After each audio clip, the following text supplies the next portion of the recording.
नमस्कार। आज हम एक बहुत ही दिलचस्प स्रोत पर चर्चा करने वाले हैं, राधिका की सखी रसिका का नामकरण के कुछ अंशों पर।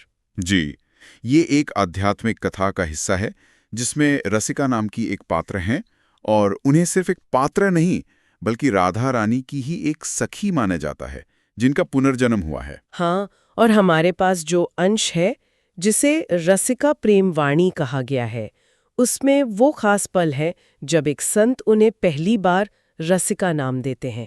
बिल्कुल, और ये नामकरण उनकी पूरी यात्रा का आप कह सकते हैं एक अहम मोड़ बन जाता है। तो कहानी हमें ले जाती है वृंदावन, वहाँ की गलियाँ, राधा कुंड का किनारा, और वहाँ एक लड़की है जिसका कोई नाम नहीं है।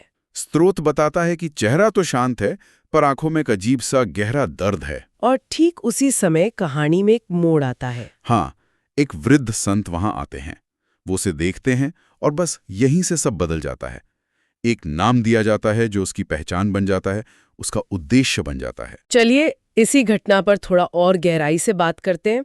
संत उस लड़की के पास जाते हैं और पूछते हैं, जैसा कि स्रोत में लिखा है, बिटिया कौन हो तुम? पर वो कुछ नहीं बोलती, एकदम चुप। स्रोत कहता है अपनी कोई पहचान नहीं बताती।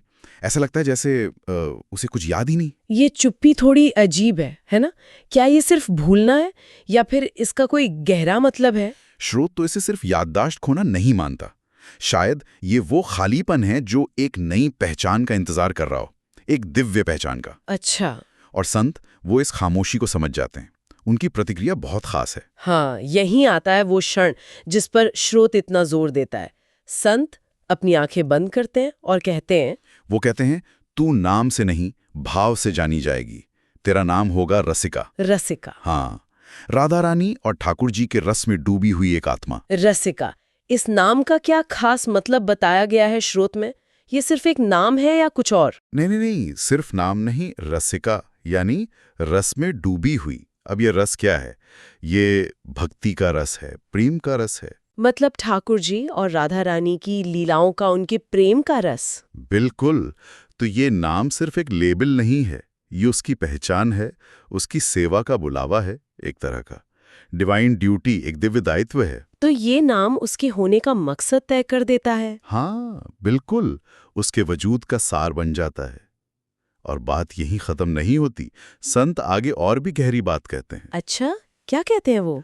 संत संकेत देते हैं। वो कहते हैं, शायद तुम वही सखी हो जो कभी गोलोक में, मतलब कृष्ण के दिव्य धाम में, राधा रानी के चरणों में बैठती थी, उन्हें हंसाती थी। अरे वाह! और आज फिर लौटी हैं ठाकुर जी के प्रेम को इस दुनिया में फिर से जगाने। तो ये बात रसिका के चरित्र को बिल्कुल एक अलग अलौकिक स्तर पर ले जाती है। मतलब ये नामकरण उसे सीधे उसके असली उद्देश्य से जोड़ देता है कि वो कोई आम लड़की नहीं बल्कि राधा रानी की सखी है जो किसी खास मिशन पर पृथ्वी पर आई है। एकदम सही।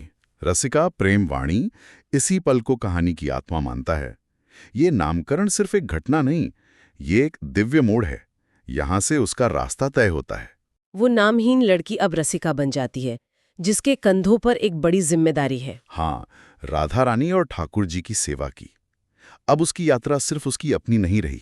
ये बहुत दिलचस्प है कि कैसे स्रोत एक साधारण सी लगने वाली नामकरण की घटना को इतने गहरे आध्यात्मिक मायने दे देता है। बिल्कुल।